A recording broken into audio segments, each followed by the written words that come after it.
ஓம் நம சிவாய. ஆன்மீக அன்பர்கள் அனைவருக்கும் வணக்கம். உங்களையெல்லாம் இந்த ஆன்மீக சேனல் மூலியமாக சந்திக்கிறதுல நான் ரொம்பவும் சந்தோஷப்படுறேன். நாங்கள் போகிற வீடியோலாம் உங்களுக்கு பிடிச்சிருந்ததுன்னா நீங்கள் லைக் பண்ணுங்கள், ஷேர் பண்ணுங்கள், குளத்தூர் பாபா டெம்பிள் சேனலுக்கு நீங்கள் சப்ஸ்கிரைப் பண்ணுங்கள். நீங்கள்லாம் என்னோட வரும்பொழுது இன்னும் நிறைய விஷயங்களை நான் சொல்ல கடமைப்பட்டிருக்கேன். இன்னைக்கு திருவம்பாவை பாடல் 6 மார்கழி 6ஆம் தேதி மாணிக்கவாசக பெருமான் அருள் இருக்கின்ற திருவம்பாவை 6 சொல்லி அதற்கான விளக்கங்களை சொல்ல வந்திருக்கேன். வாங்க இப்போ நம்ம வீடியோக்குள்ளே போகலாம். இப்போ பாடலை பார்க்கலாம். மானே, நீ நென்னலை நாளை வந்து உன்னை நானே எழுப்புவேன் என்றாலும் நானாமே போன திசை பகர்வாய் இன்னம் புலர்ந்தின்றோ வானே நிலனே பிறவே அறிவறியான் தானே வந்து எம்மை தலையழைத்து ஆட்கொண்டு அருளுகின்ற வான்பார் கழல் பாடி வந்தோர்க்கு உன் வாய் திறவாய் ஊனே உருகாய் உனக்கே ஊரும் எமக்கும் ஏனோர்க்கும் தங்கோனை பாடேலோர் எம்பாவாய். இது பாடல். இப்ப இந்த பாடலுக்கான விளக்கம். எழுப்புகின்ற தோழி என்ன சொல்லி தூங்குகின்ற தோழியை எழுப்புகிறாள் அப்படிங்கிறத பாருங்க. இந்த பாடலுக்குன்னு ஒரு முக்கியத்துவம் இருக்கு. மாணிக்கவாசகர் ஒவ்வொரு பாடலிலும் ஒரு முக்கியத்துவத்தை கொடுக்கிறார். அந்த முக்கியத்துவத்தை நம்ம இந்த பாடல்ல என்ன தெரிஞ்சுக்கிறோம்னா, நான் மட்டும் கோயிலுக்கு போனா போதாது, நம்ம கூட யாரையாவது என்ன பண்ணணும், கண்டிப்பாக இறைவனை தொழுவதற்கு நம்மோடு அழைத்து செல்ல வேண்டும் என்பதை இந்த பாடலுடைய முக்கியத்துவமாக மாணிக்கவாசகர் கூறுகிறார். இப்போ நம்ம அதோட பாடலுடைய விளக்கத்துக்கு வருவோம். மான் போன்ற மருட்சி உடைய விழிகளை உடையவளே, நீ என்ன சொன்ன? அப்போ மாணிக்கவாசக பெருமான் இதுல மான் போன்ற மருட்சி உடைய என்று சொல்லும் பொழுது இளம் வயது பெண்களை மான் போன்று துள்ளி துள்ளி குதிக்கின்ற அந்த காலத்தில் இருக்கிற அந்த பெண்களை அழகாக மானுக்கு ஒப்பாக கன்னி பெண்களை ஒப்பிட்டு கூறுகின்றார். அவ சொல்றா, நாளை நானே உங்களை எல்லாம் எழுப்புவேன் என்று சொன்னாய். நேத்தே நீ இந்த மாதிரி சொன்ன எங்களை எழுப்புறேன்னு. ஆனா நீ சொன்ன சொல் எந்த திசையில் போயிற்று? அதான் சொல்றாங்க, நாளை உன்னை நானே எழுப்புவேன் என்றாலும் நானாமே போன திசை பகர்வாய் இன்னும் புலர்ந்தின்றோ அப்படின்னு சொல்றார். இன்னும் உனக்கு பொழுது விடியவில்லையா? நீ சொன்ன சொல் எந்த திசையில் போயிற்று அப்படின்னு கேட்கிறார். வானுலகத்தாரும் விண்ணுலகத்தாரும் மண்ணுலகத்தாரும் இன்னும் ஏழை உலகத்தார் அனைவருமே அறிய முடியாதவன் அந்த இறைவன். அவனுடைய மேலான கழல் அணிந்த அந்த திருவடிகளை எளியவர்களாகிய நம்மை ஆட்கொள்ளும் பொருட்டு அந்த திருவடிகளை நாம் என்ன பண்ணணும்? வாய் திறந்து புகழ்ந்து பாடணும்.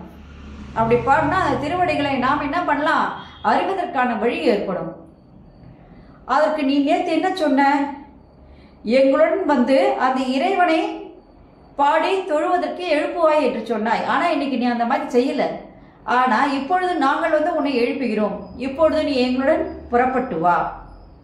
நீ வாய் திறந்து இறைவனை புகழ்ந்து பாடி அவனுடைய புகழையெல்லாம் வாயார பாடும் பொழுது உன் உடல் எல்லாம் உருகி நெஞ்சுருகி அவனோடு ஒன்று சேராவிட்டாலும் பரவாயில்ல, நீ எங்களோட இப்பொழுது உடனடியாக கோயிலுக்கு புறப்பட்டு வா என்று சொல்வதாக மாணிக்கவாசக பெருமான் இந்த பாடலில் அழகாக விவரித்து கூறியுள்ளார்.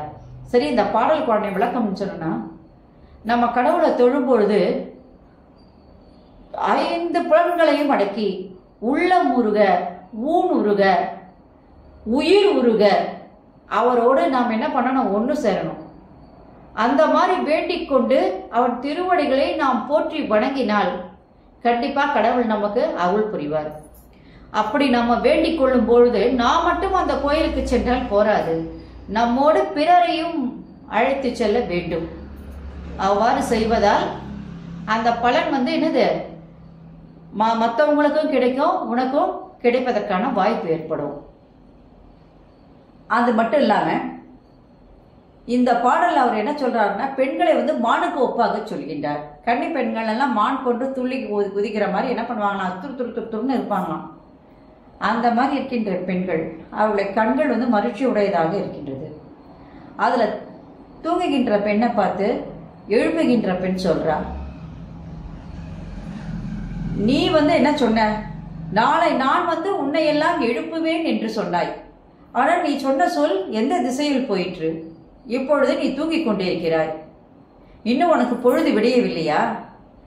வானுலகத்தாரும் விண்ணுலகத்தாரும் மண்ணுலகத்தாரும் ஏன் இன்னும் ஏனைய உலகத்தார் எல்லாம் அறிய முடியாத அந்த இறைவனுடைய திருவடிகளை நாம் போற்றி வணங்க நாங்கள் எல்லாம் என்ன பண்றோம்? இப்போ கோயிலை நோக்கி சென்று கொண்டிருக்கின்றோம். நீ அவனுடைய புகழை புகழ்ந்து பாடினாய் இல்லை. இருந்தாலும் எங்களோடு வந்து அந்த இறைவனை வணங்கி அவனுடைய புகழ் பாடுவாயாக. நீ வாய் திறந்து இறைவனை புகழ்ந்து பேசி உள்ள முருகி ஊன் உருகி உயிர் உருகாவிட்டாலும் இப்பொழுது கோயிலுக்காது வா, பரவாயில்ல. நீ எது செய்யறியோ இல்லையோ கண்டிப்பா கோயிலுக்கு வா. கோயிலுக்கு வந்து அந்த இறைவனை பார்த்தாலே நமக்கு என்ன பண்ணோம்? புண்ணியமானது கிட்டும். வா என்று சொல்லி அழைப்பதாக இந்த பாடல் அமைந்துள்ளது. நன்றி, வணக்கம். இந்த வீடியோ உங்களுக்கு பிடிச்சிருந்ததுன்னா நீங்கள் லைக் பண்ணுங்க, ஷேர் பண்ணுங்க, குளத்தூர் பாபா டெம்பிள் சேனலுக்கு நீங்கள் சப்ஸ்கிரைப் பண்ணுங்க. நீங்கள்லாம் என்னோட வரும்பொழுது இன்னும் நிறைய விஷயங்களை சொல்ல கடமைப்பட்டிருக்கேன்.